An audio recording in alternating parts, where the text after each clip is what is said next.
नमस्कार दोस्तों, welcome to my channel A to Z English. As usually I say one thing in the beginning कि channel को subscribe ज़रूर करना और सारे वीडियोस को सीरीज़ में देखना, ठीक है। मैं सारे वीडियोस सीरीज़ में डाल रहा हूँ।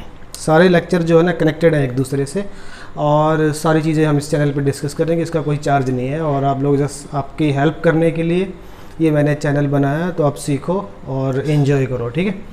आज हम टेंस डिस्कस कर ही रहे हैं ऑलरेडी। आज हम करेंगे future perfect continuous, future perfect continuous tense, ठीक है। पहले जल्दी से इसका स्ट्रक्चर इस्तेमाल कर लेते हैं, कैसे बनेगा। देखो नाम में क्या क्या आ गया, फ्यूचर आ गया, परफेक्ट आ गया, कंटिन्यूस आ गया। फ्यूचर विल शैल के बिना नहीं बनता।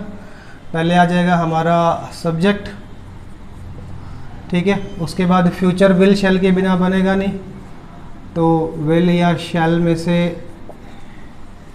एक मॉडल हम इस्तेमाल करेंगे डिपेंडिंग ऑन दी सब्जेक्ट, ठीक है। अच्छा, फिर विल शैल एक मॉडल है, सबको पता है। अच्छा, परफेक्ट हैव के बिना नहीं बनता। हैव की कौन सी फॉर्म आएगी, मॉडल के बाद रूट ही आएगी, हैव का हैव आ जाएगा, ठीक है जी। अच्छा, कंटिन्यूस किसके बिना नहीं बनता, बी के बिना नहीं बनता। हैव के बाद बी की कौन सी फॉर्म, थर्ड कौन सी होती है, बीन। तो ये जो नाम में ही सारी हेल्पिंग वर्ब छुपी होती है। फ्यूचर विल शैल आ गया, परफेक्ट हैव आ गया, कंटिन्यूस बी की फॉर्म आ गई, ठीक है। अब मेन वर्ब क्या है, कंटिन्यूस है। कंटिन्यूस से काम चल रहा है तो रूट वर्ब के साथ ing और लास्ट में आ जाएगा हमारा ऑब्जेक्ट। तो इस तरीके से ये बन जाएगा हमारा स्ट्रक्चर, ठीक है। अब इस स्ट्रक्चर का अब देखो इसके अंदर है ना, एक हेल्पिंग वर्ब, दो हेल्पिंग वर्ब, तीन हेल्पिंग वर्ब है और ये चौथी मेन वर्ब है रूट वर्ब के साथ ing।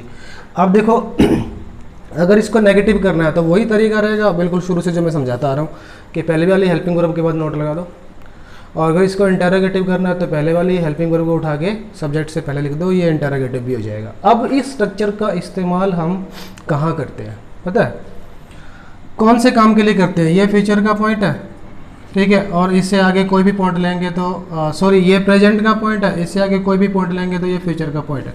कि कोई काम जो है ना, कोई काम अभी ऑलरेडी प्रोग्रेस में चल रहा है, पास्ट में ऑलरेडी इनफैक्ट स्टार्ट हो गया है, ठीक है। कोई काम अभी भी चल रहा है, क्योंकि जो काम अभी भी चल रहा है ना इस समय प्रेजेंट के पॉइंट पे चल रहा है, तो वो ओबियसली वो स्टार्ट पास्ट में ही हुआ है, ठीक है। तो प्रेजेंट के पॉइंट पे चल रहा है और वो हमें ये बताना है कि उस फ्यूचर के पॉइंट तक ये कितना हो जाएगा। कोई काम है ना जो इस समय प्रोग्रेस में है, फ्यूचर के पॉइंट तक वो कितना हो जाएगा। उस काम को अगर हमें उस काम के बारे में अगर बात करनी है, ठीक है, उस काम को डिस्क्राइब करना है तो हम इस टेंस का इस्तेमाल करते हैं। दोबारा से फिर से समझ लो कि कोई काम अभी प्रोग्रेस में चल रहा है और हमें यह बताना हो कि किसी पर्टिकुलर फ्यूचर के पॉइंट तक, कोई फ्यूचर का कोई भी पॉइंट लेंगे हम, उस पॉइंट तक वो काम कितना हो जाएगा। अगर हमें ये बताना हो तो हम इस टेंस का इस्तेमाल करेंगे। एक एग्जांपल लेता हूँ, जैसे देखो मैंने ना टीचिंग का काम स्टार्ट किया 2010 में, पास्ट की बात है, पढ़ाना यहाँ से स्टार्ट हुआ, ठीक है। ये प्रेजेंट क्या है, 2020 चल रहा है, ठीक है जी, 2020 चल रहा है। अच्छा, 2010 में पढ़ाना स्टार्ट करा, 2020 में पढ़ाते पढ़ाते आ गया यहाँ तक, इतना तो हो गया, 10 साल हो गए मेरे को पढ़ाते हुए, ठीक है। और मैं ये कह रहा हूँ कि मैं 2025 तक, ये फ्यूचर का पॉइंट आ जाएगा फिर हमारे पास।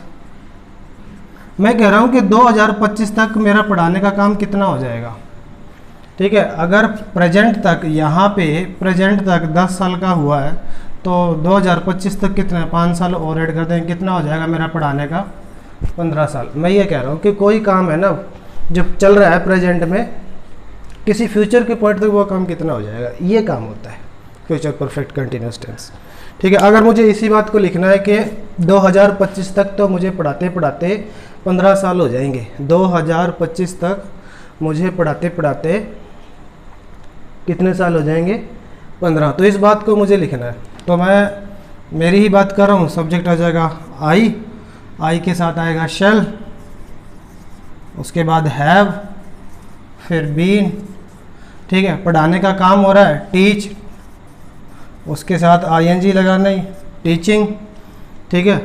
कितने साल, 15 साल, फॉर 15 years बाई 2025।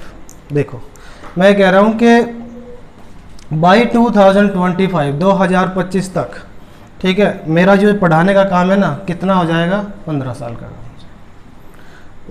ठीक है, 2025 तक पढ़ाते पढ़ाते मेरे को 15 साल हो जाएंगे। ठीक है, ये बात है। तो यही मैंने आपको समझाया कि कोई काम है फ्यूचर के पॉइंट तक कितना हो जाएगा, कि कोई फ्यूचर का पॉइंट है, कोई काम है अभी चल रहा है और किसी फ्यूचर के पॉइंट तक वो काम कितना हो जाएगा, वही फ्यूचर परफेक्ट कंटिन्यूअस टेंस है। ठीक है, मान लो कोई आदमी एक फैक्ट्री में काम कर रहा है, ठीक है, और उसको आज काम करते 5 साल हो गए। ठीक है, और तो 2020 में उसको 5 साल हो गए, मैं कह रहा हूँ 2022 तक उसको इस फैक्ट्री में, अगर मैं 2022 की बात करूँ तब तक इसको 7 साल हो जाएंगे। तो इस बात को लिखना है। मान लो वो आदमी है राम, तो मैं कह दूँगा राम के साथ आ जाएगा विल, उसके साथ हैव, फिर बीन, काम करना होता है वर्क, उसके साथ आ जाएगा वर्किंग। ठीक है, कहाँ पे, इन दिस फैक्ट्री में, इन दिस फैक्ट्री। ठीक है, कितने साल, फॉर 7 ईयर्स, 5 साल हो जाएंगे ना, for 7 years. Ram will have been working in this factory, factory में काम कर रहा होगा कितने सालों से, 7 साल से। कब तक, बाई 2020। ठीक है, ये कह रहा 2022 तक कितने साल हो जाएंगे, 7 साल इसको काम करते। आज अगर 5 साल हुए हैं 2020 में, तो 2022 में इसको 7 हो जाएंगे। तो ये हमारा फ्यूचर का पॉइंट आ गया। ठीक है, ये फ्यूचर का रेफरेंस जरूर देगा वो, क्योंकि उस फ्यूचर तक ही हम किसी काम के होने का पता लगाते हैं कि ये काम उस पॉइंट तक कितना हो जाएगा। अब एक चीज़ और याद रखना, फ्यूचर परफेक्ट टेंस में ना, फ्यूचर परफेक्ट टेंस में वो आपको दोनों ही देगा। देखो मैंने आपको एक चीज़ बताई थी कि जो टाइम होता है ना, टाइम वो 2 तरह का होता है, एक तो होता है पॉइंट, एक होता है पीरियड। ठीक है, एक होता है पॉइंट ऑफ टाइम और एक होता है पीरियड ऑफ टाइम। हमने अभी तक जितने भी परफेक्ट कंटिन्यूस टेंसेस करे हैं ना, पास्ट परफेक्ट कंटिन्यूस टेंस और प्रेजेंट परफेक्ट कंटिन्यूस टेंस, उसमें या तो पीरियड ऑफ टाइम का इस्तेमाल किया या पॉइंट ऑफ टाइम का इस्तेमाल किया। फ्यूचर परफेक्ट में ना दोनों का इस्तेमाल हो, याद रखना है। और यही इसका सबसे बड़ा क्लू भी होगा। ठीक है, सबसे बड़ा क्लू भी यही रहेगा कि वो फ्यूचर यूजुअली क्या होता है कि पीरियड ऑफ टाइम भी साथ में आएगा। देखो 7 ईयर क्या है, पीरियड ऑफ टाइम है। ठीक है, 2022 ये क्या है, वैन का रिप्लाई है। 2022 तो वैन का रिप्लाई है, ये पॉइंट ऑफ टाइम है। ये देखो, ठीक है ना, पीरियड ऑफ टाइम और पॉइंट ऑफ टाइम दोनों का यूजुअली इस्तेमाल होता है। ठीक है, तो यही इसका सबसे बड़ा क्लू भी रहेगा। अब कैसे आएगा, अब आते हैं हमें, क्लू भी मैंने ऑलरेडी बता दिया, तो थोड़ा सा एक्सरसाइज लेते हैं।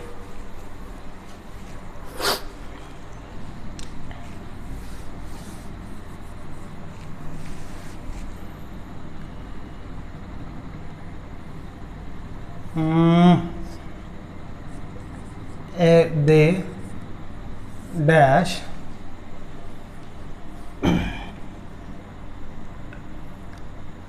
with this project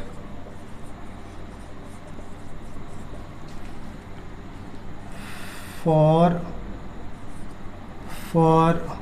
5 days for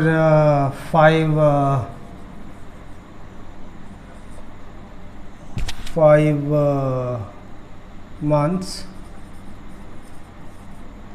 next week। ये आया। ठीक है, वर्ब है डील। अब आपको टेंस भरना। देखो जब भी 4 प्लस पीरियड ऑफ टाइम और ये नेक्स्ट वीक, ये पॉइंट है और ये पीरियड है। ठीक है, और ये पॉइंट भी कौन सा है, फ्यूचर का है। वो पॉइंट होगा ना, वो पॉइंट जो होगा वो फ्यूचर का रहेगा, याद रखना। ठीक है, कोई पॉइंट ऑफ टाइम देगा, फ्यूचर का देगा, तो आपको सोचना ही नहीं है फ्यूचर परफेक्ट कंटिन्यूअस टेंस भरो। अगर आपको ये 2 चीज़ मिल जाए, पीरियड ऑफ टाइम भी मिल जाए, पॉइंट भी मिल जाए, दोनों मिल जाए, पॉइंट फ्यूचर का हो, तो आँख मीच के आप उसमें फ्यूचर परफेक्ट कंटिन्यूअस टेंस भरो। दे विल हैव बीन और वर्ब है dealing. They will have been dealing with this project for 5 months next week. ठीक है भाई, अगले सप्ताह तक ना 5 महीने हो जाएंगे इस प्रोजेक्ट पे काम करते करते इनको। ठीक है, ये कहना चाह रहा है वो कि अगला सप्ताह जब आएगा ना, अगला सप्ताह फ्यूचर की बात हो रही है, तब तक इनको 5 महीने हो जाएंगे इस प्रोजेक्ट पे काम करते हुए। एक एग्जाम्पल और ले लेते हैं। ठीक है, ज़्यादा कंफ्यूज नहीं होना आपको, बहुत आसान है, बहुत आसान है, पिक करना भी इजी है इसको। ठीक है,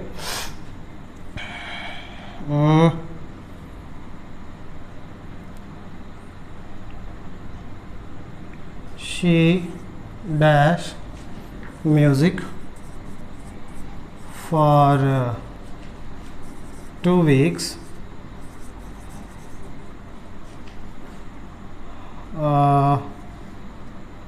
ऑन मंडे। ठीक है, वॉवेल लर्न। ठीक है, देखो आपको क्या दिखा, मंडे आया, मंडे पॉइंट है। ठीक है, फॉर 2 weeks ये पीरियड है। जब भी आपको दो चीज़ नज़र आ जाए ना, तो ये जो पॉइंट होता है ना, यूजुअली फ्यूचर का ही होता है। तो पॉइंट और पीरियड दोनों नज़र आ जाए ना, तो फिर आप इसमें ये बात है कि उसको म्यूजिक तो वो सीख रही है, लेकिन मंडे जब तक आएगा, मंडे तक उसको 2 week हो जाएंगे सीखते सीखते। तो बस फिर फ्यूचर परफेक्ट कंटिन्यूअस टेंस पर हो, she will have been learning music for 2 weeks on Monday. तो मंडे आएगा ना, मंडे को उसको 2 सप्ताह हो जाएंगे इंग्लिश सीखते हुए। इस तरीके से तो ये था फ्यूचर परफेक्ट कंटिन्यूअस टेंस, मुश्किल नहीं है। और सारे टेंसेस मैंने आज डिस्कस कर लिए आप लोगों के साथ, एक बेसिक सी अंडरस्टैंडिंग बना दी है। टेंसेस मेरे कभी ख़त्म नहीं होंगे, एक चीज़ याद रखना, जब तक मेरी इंग्लिश चलेगी टेंसेस चलते रहेंगे। हाँ, मुझे आपकी थोड़ी अंडरस्टैंडिंग बनानी थी, वो मैंने आप लोगों के साथ बना दिया, डिस्कस कर लिया टेंसेस सारे। इनकी डिटेल्स तो हम डिस्कस करते ही रहेंगे जब तक चैनल चलेगा। तो सीखते रहो, जुड़े रहो, नोट्स बनाओ, मेरे से डिस्कस करो। व्हाट्सएप नंबर मैंने यूट्यूब पे अपना छोड़ा हुआ है, पर्सनल मेरा नंबर है, आप डिस्कस कर सकते हो। ठीक है, तो मिलते हैं एक और वीडियो में, तब तक के लिए धन्यवाद, थैंक यू वेरी मच।